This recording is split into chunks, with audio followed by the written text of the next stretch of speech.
So earlier today I was lying down in bed and I was channel flicking, and I came across some news report about a coroner in New England, America, who is currently being quarantined after allegedly the corpse that he was performing an autopsy on seemingly came to life and bit him.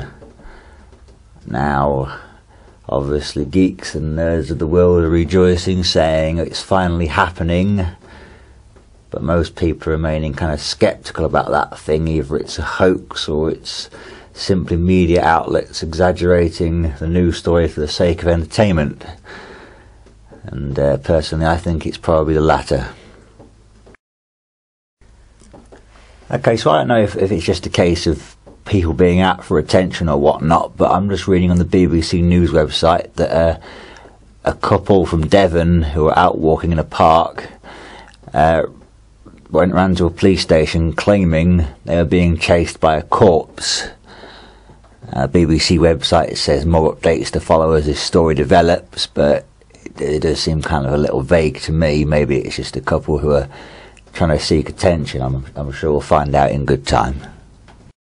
Okay, yeah, maybe I should be saying day 3 now, because this is got kind of weird really, because I'm now watching some news reports about a hospital in the Midlands showing people running out of the hospital claiming that the dead are coming back to life again. This is getting kind of fucked up, quite frankly, and a little bit frightening, because I mean, I doubt a hospital's going to flipping, start some major hoax off, but I'm just seeing people running out of the hospital at the moment and whatnot, and the presenter just said that the army has been called in, and the police were already there, but they don't seem to be they don't know what to do. I mean, they're not armed or anything like that, unless you consider Battens being armed, but yeah, updates to follow. So they've now declared a state of emergency in 7 US states, and the Prime Minister of Britain has just been on TV informing people to please stay indoors while they work out what the problem is exactly. I'm not taking any chances, to be honest. I'm not gonna, if years of being a geek have taught me anything about any zombie apocalypse, it's to not take chances with these sort of things. I know people are sat on the streets and whatnot, trying to do what, stiff up a little bollocks, let's just get on with our usual lives, but hell, if the flipping Prime Minister says we should get indoors because things are getting serious, then maybe something really is happening. Personally, I'm going to lock up the doors and windows, and I'm going to start preparing for some survivalist stuff. I'm going to start moving some of the food and drink upstairs into the attic and try and get some sort of, radios up there and communication and whatnot, and just, I suppose, essentially prepare for the worst. Yeah, freaky as fuck doesn't quite describe it entirely properly, to be honest. The flipping... Most of the TV channels will stop playing except for a pre-recorded message saying we advise all citizens to remain indoors with the flipping doors and windows locked.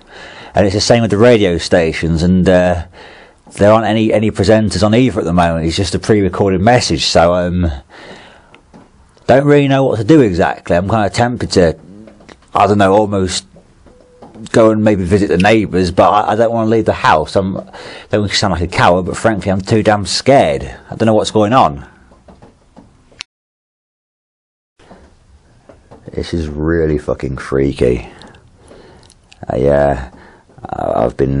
This is, what would it be, day 4, day 5? I don't know, I lost track. Let's just say it's day 4. I've been spending much of the time just looking out the window for any signs of activity, really. You can look across into some of the neighbours' windows and see that they're or rushing about trying to get stuff done and whatnot. But the freakiest thing was looking out the window and kind of almost getting bored, really, almost falling to sleep. And I was startled by a sudden scream in the distance, and this isn't just some sort of playful scream of some girl being tickled by male friends or something like that. This was a person in serious mortal danger.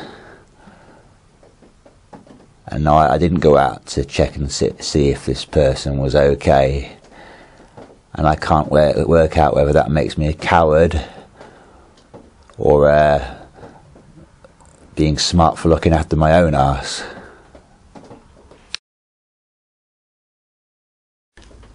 I'm not liking this. I'm not liking it at all. I saw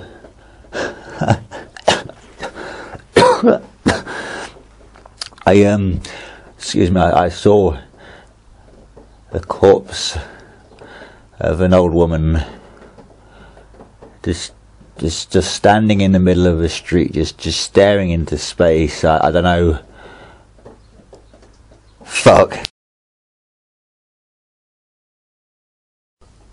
So when this kicked off, although we didn't really have any communication with our neighbours as such, they've got kids, so I can understand why they take priority for them and whatnot, but the neighbour that lives opposite us was sending out some, well, I presume it's some sort of some Morse code signal from their window, but that person is not sending that signal out anymore, and I don't know what's happened to them. I'm looking at the house. I can't see any sign of movement. I can't see any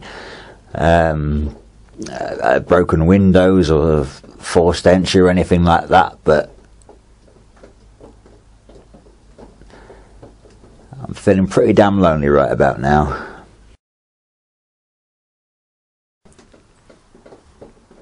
This is day 6, I believe.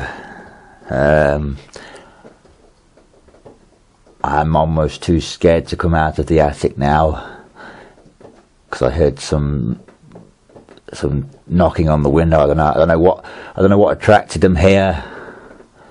I've always constantly had all the lights off. I don't know if that's what does it for them, but this constant tapping on the window is kind of serving as a reminder of just how fragile life is at the moment, and frankly I just don't dare leave the attic. Don't know what to do. Don't know what to do.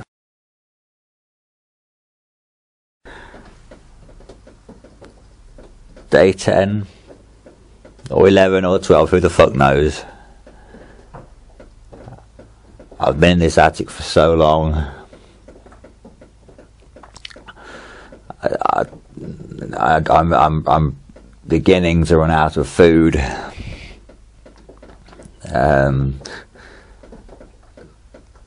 Much of the stuff that I haven't got around to eating yet is all mouldy. And I feel like I'm I'm going insane, for fuck's sake. I'm going insane because I then go out the attic. What if they're all there? What if they're waiting for me? I don't know what they could be doing. I mean, I know there are some supplies downstairs still, and maybe when it comes to life or death, I'll go down there and I'll get these supplies, but I'm so fucking scared, for fuck's sake.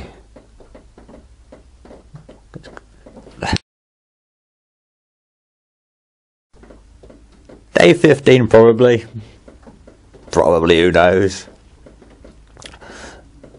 I'm about to go down. I don't even know why I'm recording these messages, to be honest. Humanity's fairly fucked. No one's going to get this, but whatever. It's something to do, isn't it, to pass the time. But I'm going to go downstairs and I'm going to get some supplies, and I'm going to proceed with caution, etc., etc. And if this is my last recording,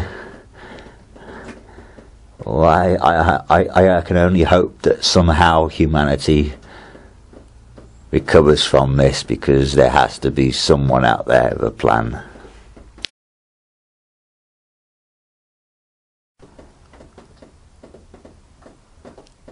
This is 2 days after my last recording. Shortly after my last entry, just as I was about to go downstairs, I heard the sound of glass smashing. I was put off going down there until I heard the sound of voices. Now, zombies don't speak, let's face it, so I went down there, and it was a guy. I thought it was two because I thought I heard him talking to someone else, but it was just him. He's trying to reason with me. Trying to reason with me. Oh, another survivor, thank God. No. He looked at me with a knife that I had in my hand. I was coming towards him and he said, "God damn, man, you're insane." I'm not fucking insane. I'm defending my property. He's on my turf, my land. This is my fucking castle. He's insane for being here.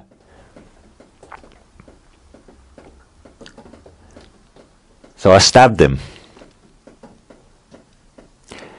I stabbed him multiple times.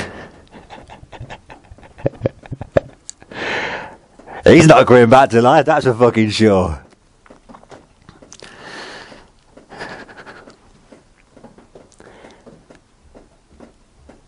Then I got my supplies and went back to my hidey hole. And I spent all night crying my eyes out. I cried and I cried and I cried until I had no tears left to cry. And then I realised I did what I had to do, and that this world makes monsters of people, and if only monsters survive, then hell, I'm becoming a motherfucking monster.